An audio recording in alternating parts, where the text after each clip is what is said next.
University से मुरादाबाद के 184 लोगों की बैठक में आर्यवीर दल ने संकल्प लिया कि हम ऋषि दयानंद को जन जन तक, जो स्कूल कॉलेज में कांच में बच्चे पढ़ते हैं, जिनको ईसा मसीह के संस्कार दिए जा रहे हैं, जिन्हें मोहम्मद के संस्कार दिए जा रहे हैं, जिनको और कुछ किया जा रहा है और कुछ बनाया जा रहा है, राम और कृष्ण से काटा जिनको जा रहा है बुरी तरीके से, कैसी कैसी योजनाएं उनकी चल रही है कि ये बच्चे, भारत के बच्चे राम और कृष्ण की संस्कृति से कट करके ईसा और मोहम्मद की संस्कृति में प्रवेश करें।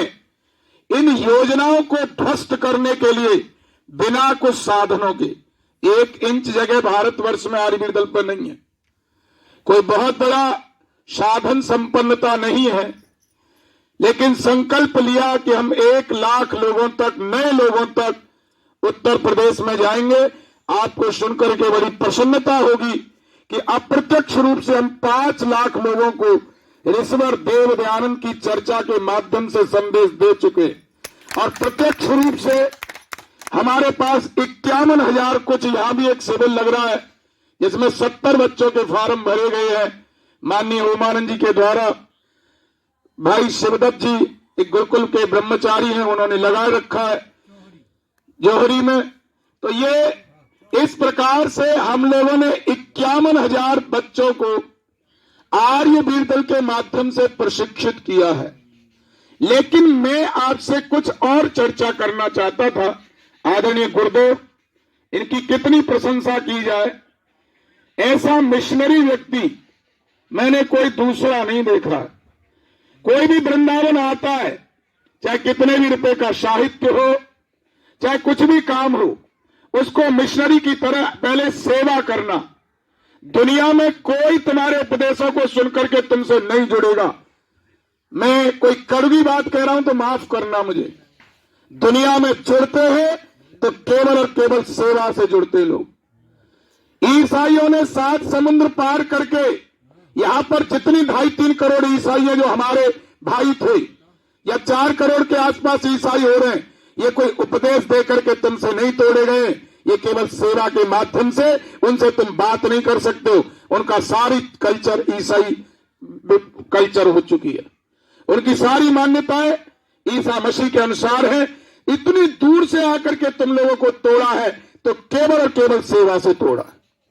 जब तक आर्य समाज को सेवा रही, और हमारे आर्य समाज के 6ठे नियम, जो संसार का उपकार करना, इस समाज का मुख्य उद्देश्य है। शारीरिक, आत्मिक और सामाजिक, ये क्या है? ये सेवा कार्य। ये तब तक चलता रहा, तब तक हम संसार में सिरमौर उठ गए थे। सारी दुनिया आर्य समाज की तूती मानती थी। राजनीतिक क्षेत्र से लेकर के, सामाजिक क्षेत्र से लेकर के धार्मिक क्षेत्र तक राजनेताओं को हमने घुटने टिकवाए हैं। क्यों? केवल सेवा के माध्यम से हम घुस जाते थे। सेवा के माध्यम से लोग आर्य समाजी बनते थे। लोगों ने कितने व्यवहार पक्ष, आज हमारा व्यवहार पक्ष कुछ नहीं। मैं आपसे ये पूछना चाहता हूं, सब लोग उपदेशक हैं यहाँ, कितने लोग सेवा कार्य को, कितने प्रकल्प सेवा के आपने चला रखे, कितने लोगों के घर जाना चाहते, कितने भूखों के पास आप उनसे केवल वाहवाही कर दे, कुछ न दे, कितने लोग करना चाहते। महानुभाव, आपके उपदेशों को कोई नहीं सुनेगा। जितने लोग यहां बैठे उतने ही अंदर बैठे, इसी का परिणाम है। लोग बैठे क्यों नहीं सुनना चाहते? हमें अपनी कमी ढूंढनी पड़ेगी, हमें अपने विचार करना पड़ेगा, अपने प्रबंधन पर हमें कस करके चिंतन करना पड़ेगा। हम लोग क्या कर रहे हैं? 100-125 साल से जो परंपराएं चल रही है, उन परंपराओं को ढोने का काम कर रहे हैं। केवल परंपराएं, महर्षि दयानंद ने साफ कहा, परंपराएं कोई धर्म नहीं होती है। स्वामी दयानंद ने आकर के परंपराएं तोड़ी थी, और परंपराओं के आडंबर में, आवरण में जो धर्म छिपा हुआ था, उन परंपरा के पर्दे को हटा करके धर्म को साफ करके दिया था। क्या हम उन परंपराओं को नहीं ढो रहे? स्वामी दयानंद सरस्वती ने, कितना गजब का उनका चिंतन है। स्वामी दयानंद सरस्वती ने यह विचार किया कि दुनिया में वो पूजा पद्धति सारी दुनिया में फैल जाती है जो संक्षिप्त होती है, छोटी होती है। और उन्होंने पंच महायज्ञ विधि में यज्ञ लिखा, और पंच महायज्ञ विधि में जो यज्ञ उन्होंने लिखा उसको करने में 10 मिनट से भी कम समय लगता है, सारी दुनिया में फैलेगी। लेकिन हमने यज्ञ को कितना व्यापक बना दिया है, हम कितना बड़ा बनाना चाहते हैं। 3-3 घंटे महानुभाव, मेरी जिंदगी ऐसी निकली है। 2007 से तो मैं केवल मंचों पर आर्य समाज में ही हूं, उससे पहले मैंने व्यापार किया, कुछ किया, लेकिन मैं 1995 से बहुत बारीकी से नीचे बैठ करके चिंतन करता था, लोगों के मुंह की आवाजों को सुनता था। लोग कहते थे, पहले 3 घंटा यज्ञ कराते थे, फिर कहते थे ये रोज करना है। लोग ये कह करके बाहर निकलते थे दरवाजे से कि आज तो फंस गए, अब जिंदगी में कभी नहीं आएंगे, फंस गए आज। स्वामी दयानंद ने इसलिए सोचा था, दुनिया में 2 पूजा पद्धति सबसे छोटी है, ईसाइयों की, मुसलमानों की। संख्या बढ़ी, 1400 साल में एक व्यक्ति ने संसार में 57 देश बना लिए अपने। दूसरों की पूजा पद्धति थी उनके 2000, ये 24वां वर्ष चल रहा है, 2024 अभी पूरा नहीं हुआ है, आधा ही, आधे से भी कम है। 2024 यानी 2023 वर्ष में उन्होंने अपने इस धरती पर 100 देश बनाए। दुनिया में धार्मिक उन्माद व्यक्ति को छोड़ता है, धार्मिकता छोड़ती है, और उसके जो विचार बन जाते फिर वो वैसा बन जाता है। इसलिए ऋषि दयानंद ने बड़ी संक्षिप्त चीजें दी, लेकिन हमने बढ़ा लिया, बढ़ाते बढ़ाते कहां तक लेते जा रहे हैं। हम लोग 4-4 घंटे की सभा करना चाहते, वही लोग सुनते हैं जो रोज आते। 4 घंटे की सभा आपकी कौन सुनेगा बताना। एक फिल्म होती है मनोरंजन के लिए, वो भी 3 घंटे की होती है, उसमें भी बीच में एक इंटरवल होता है। हम 5-5 घंटे सभा करना चाहते हैं, 10-10 उपदेशकों को बुलाते हैं। आपसे मैं पूछूंगा पहले उपदेशक ने क्या कहा, ये मैं इसलिए कह रहा हूं, ये घर में बात हो रही है। हम सब लोग क्या कर सकते हैं, ये बातें इसलिए की जा रही हैं कि स्वामी दयानंद ने कुछ कहा और हम कुछ अलग चल रहे हैं, कुछ अलग परंपरा। स्वामी दयानंद के आप उठा करके जीवन चरित्र देखो, पूरा प्रवचन देखो, 15 भाषण है उनके। पूरा प्रवचन में जो उपदेश मंजरी के रूप में कर्नल टाट की पत्नी के द्वारा वो अंकित किए गए, लिखाई की गई, और वो उपदेश मंजरी नाम की पुस्तक बनी। बहुत सारे काम किए गए। 1 घंटा स्वामी जी बोलते, 1.5 घंटा एक भजन उनका होता है। अधिक से अधिक कोई भी सभा 1.25-2 घंटे से ज्यादा की नहीं हुई। हम बुलाना चाहते अपने पास, आएंगे नहीं लोग, चले जाएंगे छोड़ करके, आप ही रह जाएंगे अकेले। नए लोगों को जोड़ने का यदि करना है तो हमें अपडेट करना पड़ेगा।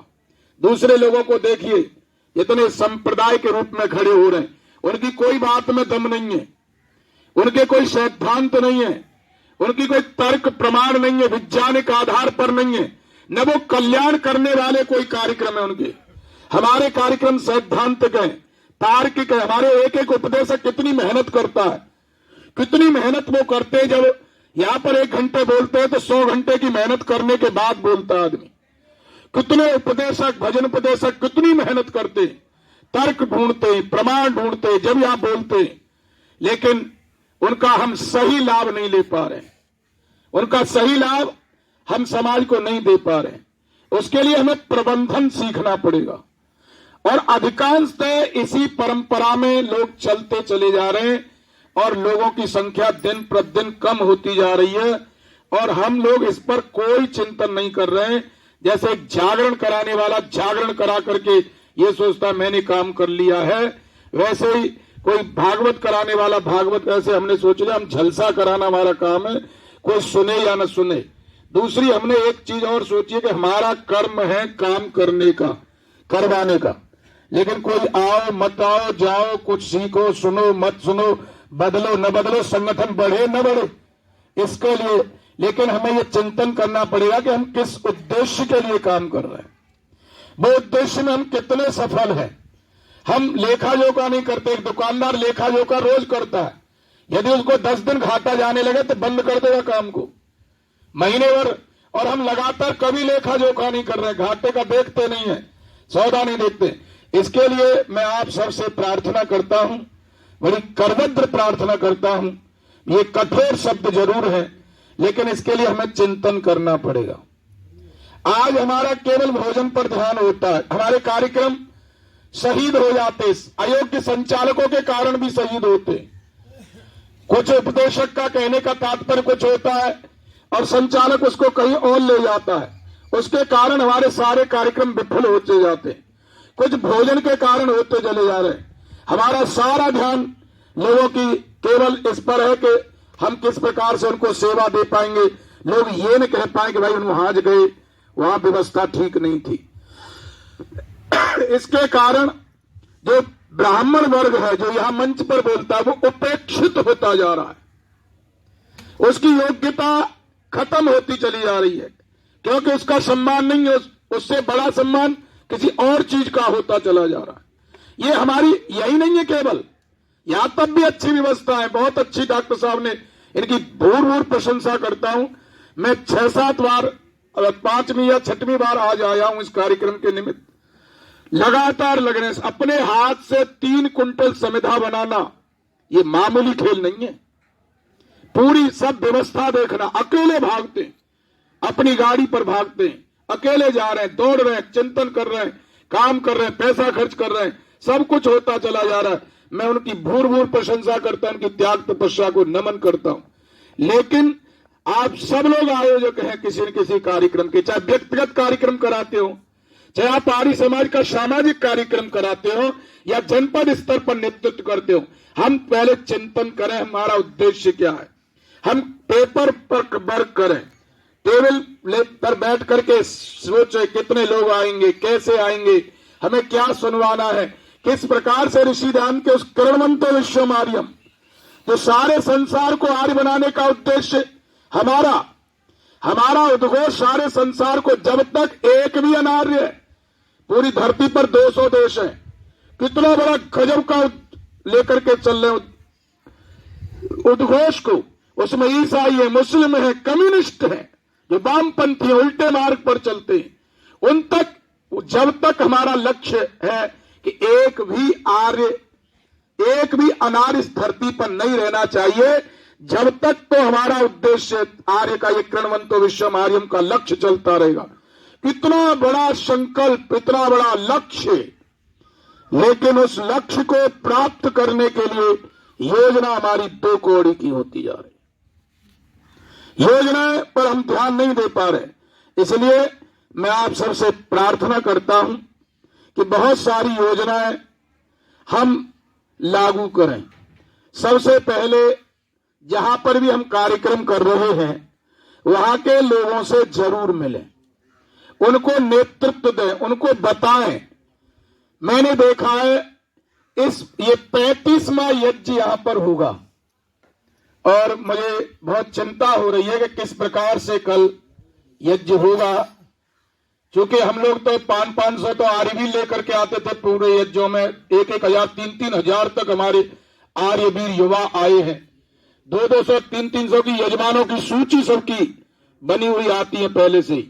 लोग यजमान 100 से कम तो जोड़े किसी भी यज्ञ में हुए ही नहीं अभी तक। तो इस प्रकार से चिंता हो रही है। लेकिन हमने इस कार्यक्रमों के माध्यम से युवाओं को एक नेतृत्व दिया है। हर जगह युवा हैं, उनको कहा कि तुम्हें ही करना है। यहां तक कि उनमें योग्यता है तो उनको मंच पर भी लेकर के आए कि वो मंच पर आए, बैठें और वो आगे के काम को देखें। हम कब तक करते रहेंगे। एक प्रवाह होता है कि आगे की पीढ़ी आए तो पीछे से हट जाए और उसको सहारा दे, उसकी पीठ थपथपाए, तब संगठन आगे बढ़ता है। पानी रुक जाए, जिस कुएं के स्रोत रुक जाते हैं उसमें फिर जो है पानी नया नहीं आता है। इसी प्रकार से जिस संगठन में आगे बढ़ाना तो नया रक्त लाना पड़ेगा। और वो बच्चे सब जगह हुड़दंगी हैं।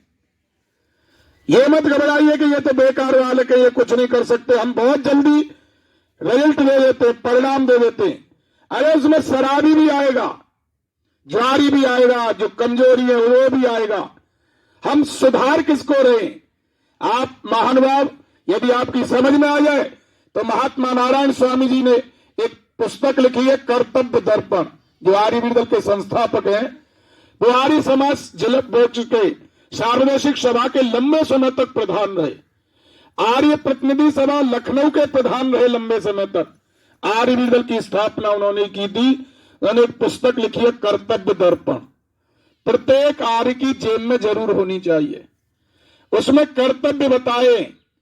और बहुत अच्छी पुस्तक है, गुटके जैसी पुस्तक है, जेब में भी आ सकती है।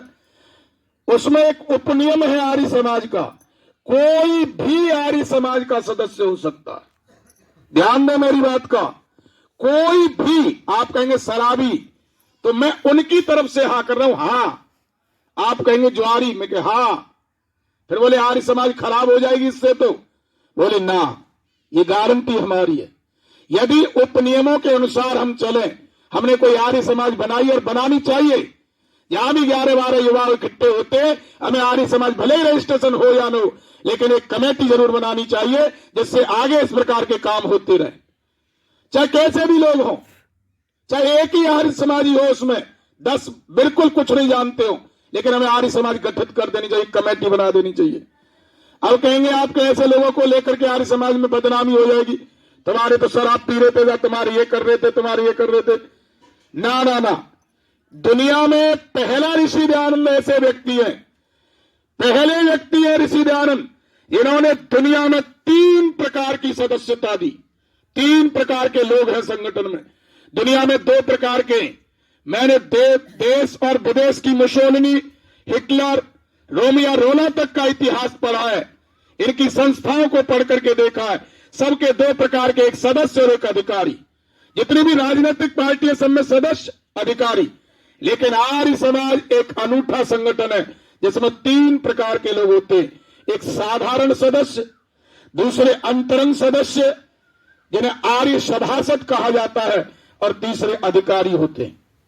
जो महानुभाव जो लोग आए हैं, जो अभी इनका कुछ नहीं है जानते, उनके 2 ही काम है केवल, आर्य समाज का चंदा देकर सहयोग करना और आर्य समाज के सत्संग या इस प्रकार के कार्यक्रम या बड़े बड़े सम्मेलन में जाना और सुनना।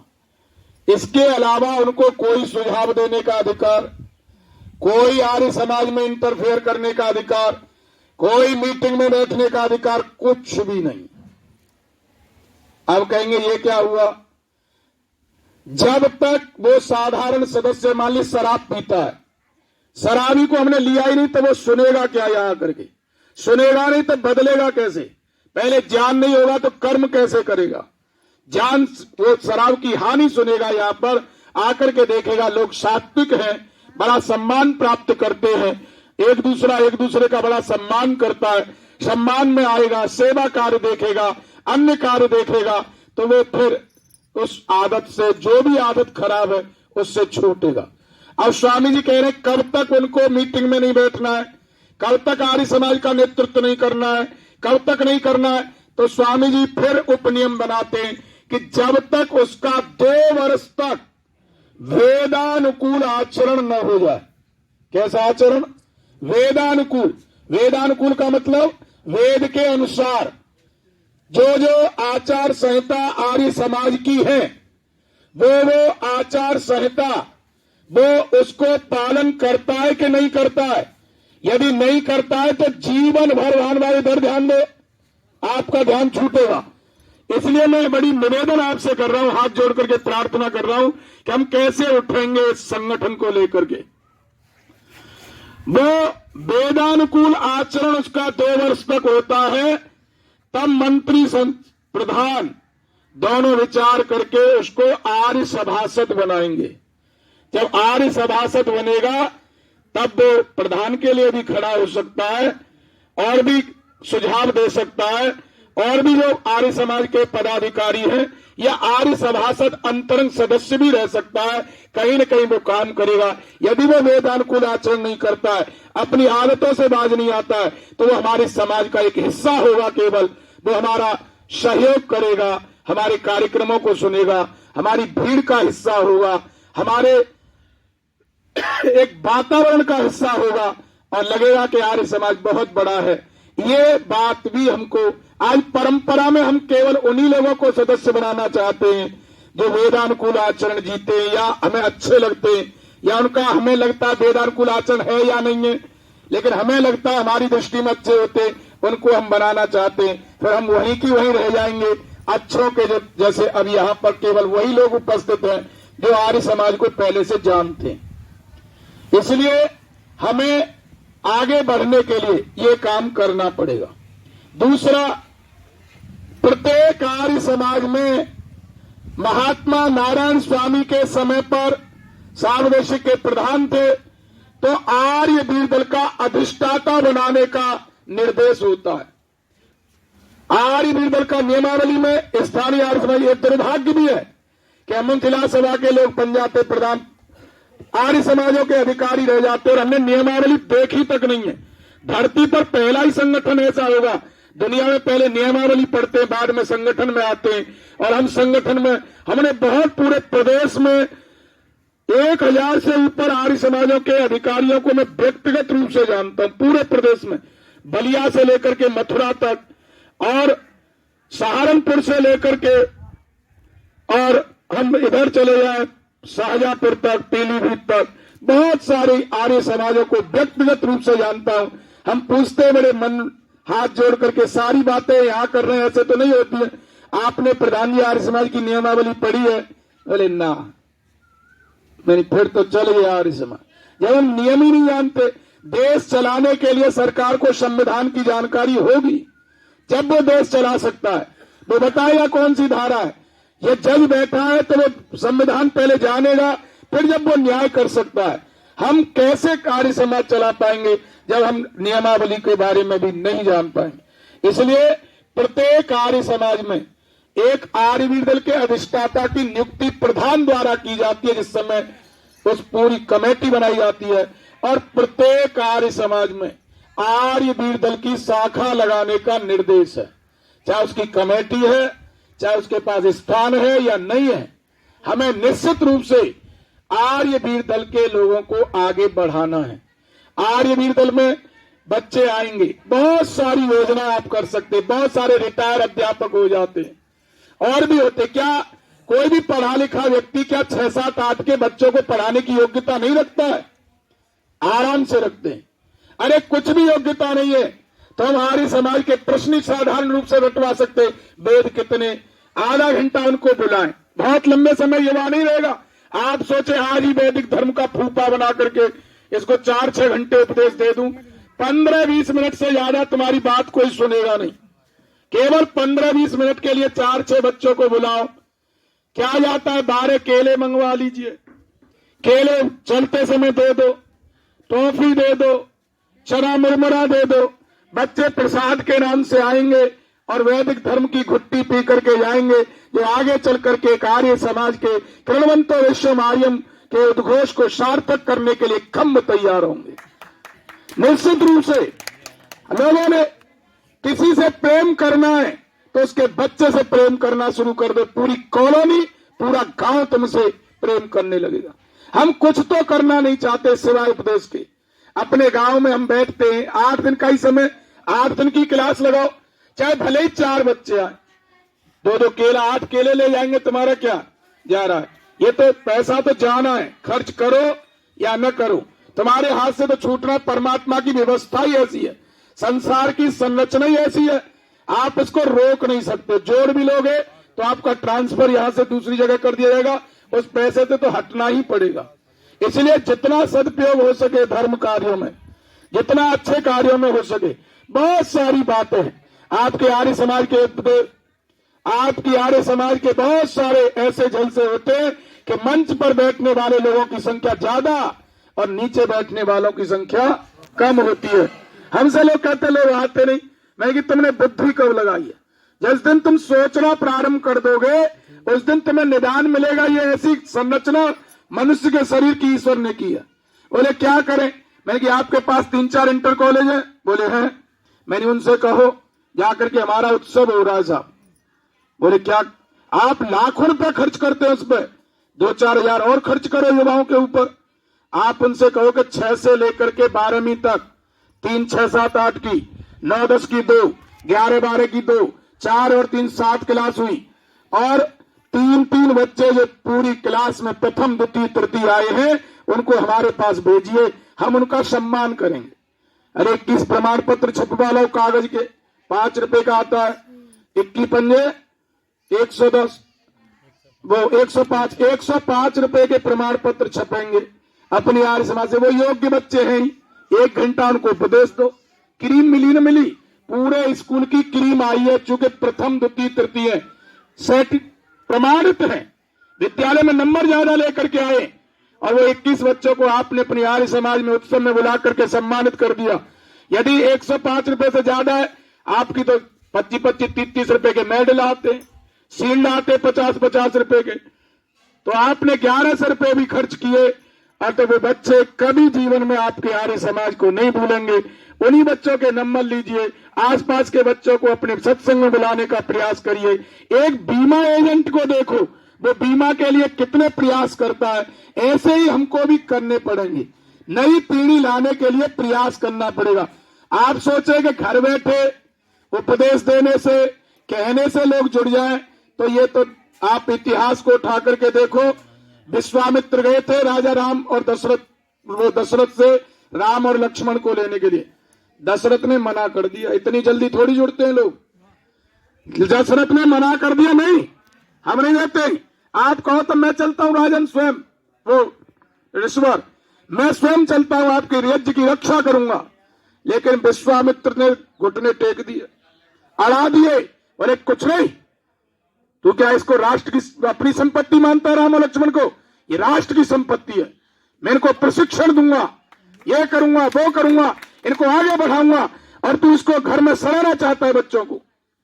और राजा दशरथ नहीं माने, बहुत प्रयास किए, ऋषि के कहने से नहीं माने। फिर वशिष्ठ के आश्रम में गए और वशिष्ठ जी को बुला करके लाए। देखो कितना प्रयास कर रहे हैं 2 बच्चों को प्रशिक्षण देने के लिए। वशिष्ठ को लाए, वशिष्ठ ने फटकार लगाई दशरथ में, और वो राम और लक्ष्मण को ले गए। मैं चिंतन आपके बीच में रखना चाहता हूं, यदि विश्वामित्र उनको दोनों प्रकार का प्रशिक्षण, छात्र बल और ब्रह्म तेज का नहीं देते, तो वो केवल राजा राम कहलाते। और उन्होंने प्रशिक्षण दिया तो सारी दुनिया में मर्यादा पुरुषोत्तम श्री राम के नाम से जाना जाता है। केवल प्रशिक्षण का है। हम प्रतिभाएं ढूंढ रही है, प्रतिभाओं को हम निकालना नहीं चाहते, निकालिए। आप कहीं भी रहते हैं, तुम्हारे पीछे 4-6 बच्चे युवा नहीं है, क्या जिंदगी है तुम्हारी? अरे तुम्हारे काम में आएंगे प्रत्यक्ष रूप से, तुम्हारे आगे पीछे घूमेंगे, तुम्हारा सम्मान करेंगे, तुमसे गुरुजी कहेंगे, तुम्हारे पैर छुएंगे सड़क पर जाकर के, तुम उनको बना करके तो देखो। और आड़े वक्त पर तुम्हारे हर प्रकार से काम आएंगे, तुम्हारे विवाह शादियों में सेवा के काम करेंगे, तुम्हारे अन्य उत्सवों में काम करेंगे। तुम बीमार होंगे तो तुम्हें उठा करके ले जाएंगे, दिखा करके। तुम्हारा सगा पुत्र से ज्यादा काम करने वाला आपका मानस पुत्र होगा, जिसके कल्याण के लिए आपने कुछ न कुछ अपनी आहुति दी हो, निश्चित रूप से। इसलिए मैं आप सबसे बहुत लंबी, कितना